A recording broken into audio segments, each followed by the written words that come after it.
Okay, friends, I'm going to read to you the first chapter of Castle Hangnail, which is by Ursula Vernon. Chapter 1. It was a marvelously dark and dour twilight at the castle. Clouds the color of bruises lay across the hills. Rooks and ravens flapped into the battlements and were met by bats leaving for the evening. True, there were only 3 ravens, but there were plenty of bats, so the overall impression was of a small cloud of winged smoke hanging over the highest tower. The castle guardian was pleased. Sadly, Castle Hangnail was not surrounded by jagged mountains, which would have been ideal, but you couldn't have everything. The grassy hills around the castle were doing their best impression of a blasted moor. The guardian tried not to notice the dandelions growing on the hillside. They were much too cheerful. He would go and have a word with the gardener tomorrow. It was a good evil castle, he thought fiercely. Anyone would be proud to have it, even with the dandelions and the aging ravens and the unreliable plumbing. Castle Hangnail had history. Dark and terrible deeds had been done there. Probably. He shuffled an empty teacup out of the way. Someone had left it on an end table near the door, and he hid it behind a stuffed crocodile. The ravens had assured him that the new master or mistress of the castle would arrive tonight. He hung about the main door waiting. Would it be an evil wizard, a dark sorceress, a loathsome hag? He hoped it wasn't the hag. A certain degree of dust and cobwebs were expected in an evil castle, but a really dedicated, loathsome hag would have slime dripping off the walls and dead mice at the dinner table. It got to the point where you were embarrassed to have people over. But an evil wizard now, well, there was a lot to be said for an evil wizard. Or witch. A wicked witch would be just fine. Perhaps she'd even have a cat. The guardian was fond of cats. Really, though, he wasn't picky. Any proper master would do. Necromancer, cursed beast lord, even an ordinary mad scientist.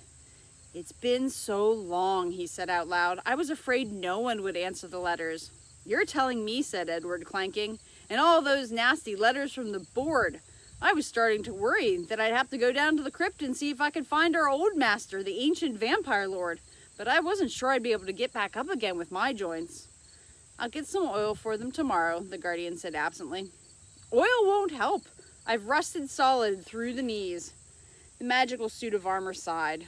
Well, it wouldn't have mattered. We'd need blood to bring him back, and I don't think you've got much in you. I've got plenty of blood, said the guardian, peering out the peephole. I keep it down in the cellar where it's nice and cool. We gave away at least 12 bottles of O negative during the blood drive last Christmas. A blood drive was not the sort of thing you could imagine an evil sorceress allowing, mind you, but you had to move with the times. That was one of the problems with raising the old vampire lord. He was very old-fashioned. He'd have been flitting around the town, biting people's necks before you could say steak. It was easier to just leave him quietly dead. Did the ravens say anything? Asked Edward. The guardian shrugged. They're ravens. They mostly see the tops of people's heads. They said the master or mistress was walking. Edward thought about that. There was nothing inherently wrong with walking to your new castle, of course. The last witch had walked. The evil sorceress before her had ridden in on the back of a dark phoenix, though, and wizards had all dragons. There was nothing like a dragon to really make an entrance. Perhaps the new master just wants to take in the scenery, said the guardian. That's probably it. He hoped the scenery would be satisfactory. By darkness, it should be all right. By daylight, the land around Castle Hangnail insisted on being picturesque, and Miss Handlebrand down the road had a white picket fence. But perhaps the new master wouldn't notice.